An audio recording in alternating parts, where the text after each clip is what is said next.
Welcome to The Reflection. Again, we're in Fluvanna County, Virginia, and we're thinking about primitive Baptists and Jeff Todd Titan's work with independent Baptists in Page County, Virginia.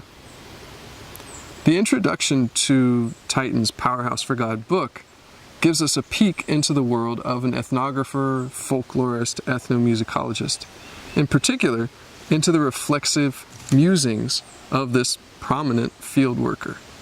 What kind of things does he worry about? Those are perhaps things that we should be worrying about too, right? From talking with Titan, he's come to ETSU a few times and we've worked on a couple things together. I get the sense that he's always been interested in Appalachian studies. On page 7, he addresses some central Appalachian studies concerns. Quote, Appalachian mountain religion, he says, is seen as a compensation for material poverty. And this is in a lot of scholarship about Appalachian mountain religion. He continues, quote, but in my view, they're better understood as adapting inherited traditions, not creating pathetic delusions. That's strong language, right? But I think he perceives that some people think that Appalachian mountain religion is a pathetic delusion.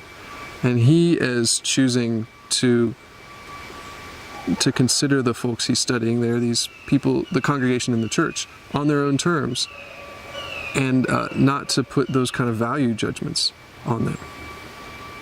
So Titan revisits this idea in more depth in that second PDF of excerpts from the book that I gave you, in his discussion of folk religion.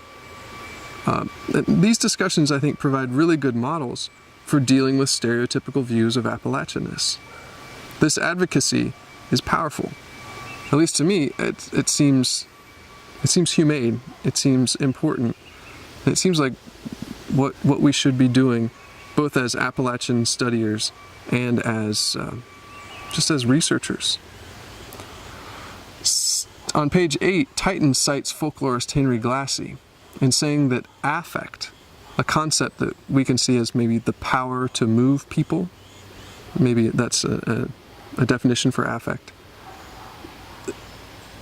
Affect binds the folk and the lore.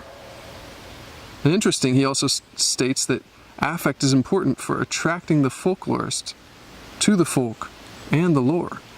Think about that. Would you want to study something that you didn't find beautiful or compelling or somehow otherwise important to you? There's something that resonates with you. Why else would you spend so much time and effort studying it? It's something to think about. Is that a kind of bias, perhaps? And what do we do with that?